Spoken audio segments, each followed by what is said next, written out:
Operation IceBridge is one of NASA's new missions, and what we're doing is we're monitoring the sea ice and the ice sheets. Right now we're up in the Arctic. We also go to the Antarctic. We're using the NASA aircraft to monitor these areas because our IceSat satellite recently died, and IceSat-2 will not be launched until 2015. So in the interim, we're using these aircraft. It gives us actually improved capabilities over the satellites because the satellites were measuring the surface elevations of both the ice sheets and the sea ice, and with these aircraft we can add additional instruments that peer beneath the ice.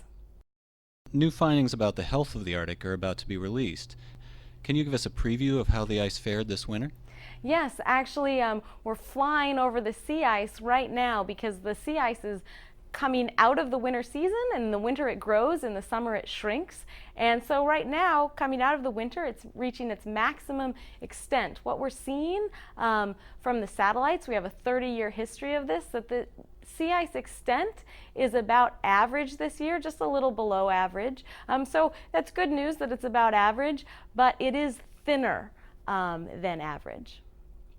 Well, why is the Arctic ice such an important measure for Earth's climate health? The Arctic ice is a very important measure for the Earth's health because the Arctic will see climate change first, as well as it'll see accelerated warming. The Arctic sea ice acts as a mirror on top of the Earth, and as it shrinks in the summer, it does not reflect back the sunlight. It can warm the oceans.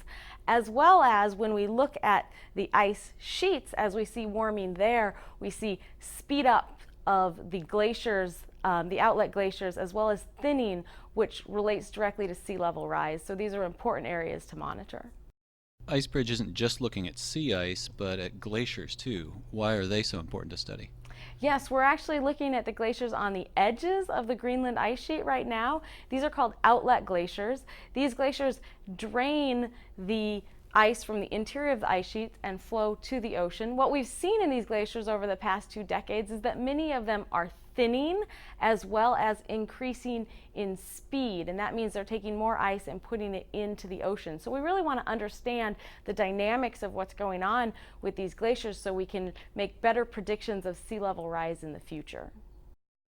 Can you tell us a little bit more about the aircraft that NASA's using? What kind of instruments are on them, and what are they there to do?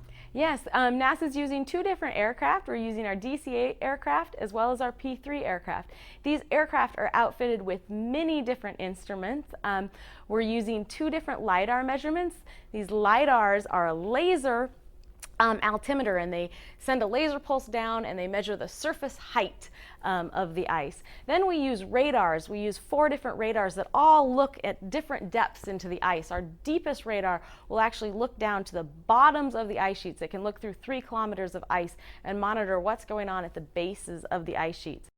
Well, where can we go to learn more about Operation IceBridge and Earth's poles? You can go to our website, www.nasa.gov/icebridge. There we have live Twitter feeds as well as blogs, so you can see what's happening in the field every day as well as get more information.